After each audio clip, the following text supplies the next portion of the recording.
Hey everyone, Dan here. I wanted to take a look at a few channel plays that I think we might be able to use the channel in order to get us some good potential entry points. Or if you're already in the play, something to look for in case you want to average down in the near future, something like that. Before we get into it though, as always, if you enjoy these videos, please hit the like and subscribe button. It helps a ton. And let's get right into it. So this is AMD on the 2-hour chart. And AMD has been in this channel that had entered here at the beginning of February after some consolidation. It then moved up into the channel and then basically consolidated a little bit more, bumped the top of the channel and started this descent here, which has then since created the channel essentially. But it's been in this channel since like the beginning of February, recently bounced off, and now it's bouncing at the top of the channel. And something to keep in mind if you haven't seen any of the channel videos before, a channel does not have to encompass all of the price action. Like here and here, sometimes things slightly break out, but they don't sustain. So you look for a channel to capture 90 to 95% of the price action. This is much more than that, but it would be okay if there was even more spillover. But what I'm looking for here is, there's a lot of resistance areas that line up with this red box. So if you look here, you'll see all of these bottoms here and all of these bottoms here, as well as this bottom and top right here, all line up with this red box. And so what I'd be looking for potentially is that AMD pushes out of the channel into the red box and then drops back down into the green box, and that would be sort of my buy zone, because what I'd be looking for here is that it's going to essentially respect this very strong support. This top of the candle, these candles, and these candles all line up with the bottom of that green box. So I'd be looking for a bounce there. The other possibility that I could see is if it comes back into the channel, you might get another really good buying opportunity.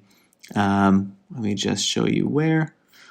I think you actually might get two. So there's a gap right here, as you see. So maybe if it comes back in the channel and doesn't find support here at this like 79.98 level. So basically if it doesn't find support at 80, we could be falling in to fill this gap all the way down to the high 77s. And if that's the case, then it might be establishing basically a precedence for filling in these most recent gaps, which then could lead us into this gap here, represented right there. That would bring us all the way down just below 75, say. So I would say these are like additional potential buy zones. I would maybe even say, you just don't know if it's actually going to come down and fill the gap. What I'm more counting on is that it catches this $80 support and bounces itself back up out of the channel, and then it starts like a nice ascent, because it then would have broken out of the channel on an upswing after hitting a key level of support. And those are all good signs for, a pretty solid move upward, or a good risk to reward ratio, which we talk about.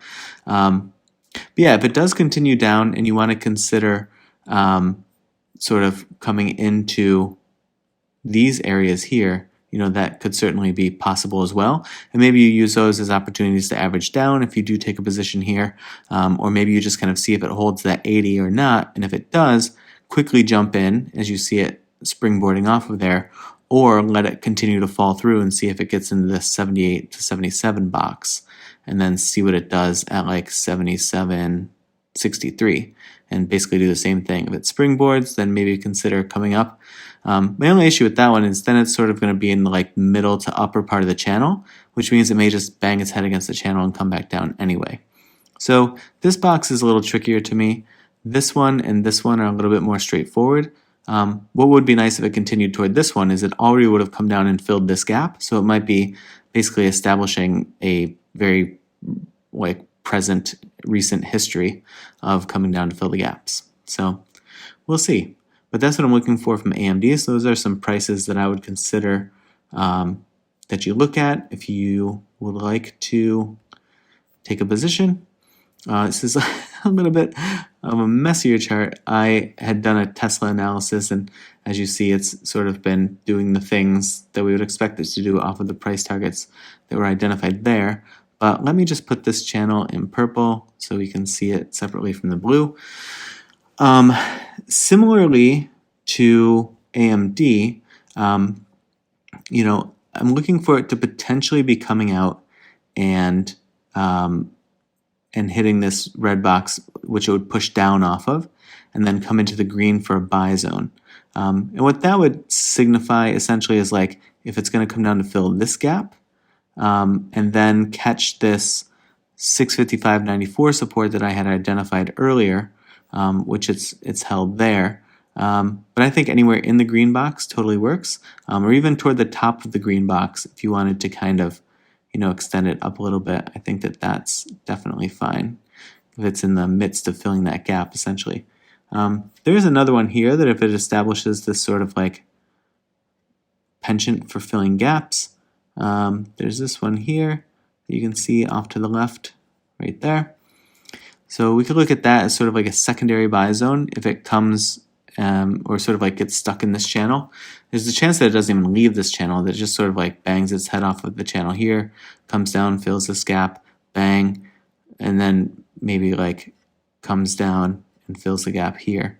So the potential that you get, you know, a mid to high 500s entry point for Tesla at this point probably seems pretty tasty to a lot of people, but you know, it still is expensive on a dollar for dollar basis. But what you want to look at is the percentage gain that you can get, not how many shares you're holding. So the number of shares you're holding, in my opinion, only really helps out if you are playing options or if you are really good about like trimming out to either sort of like start cut loss or to start take profit.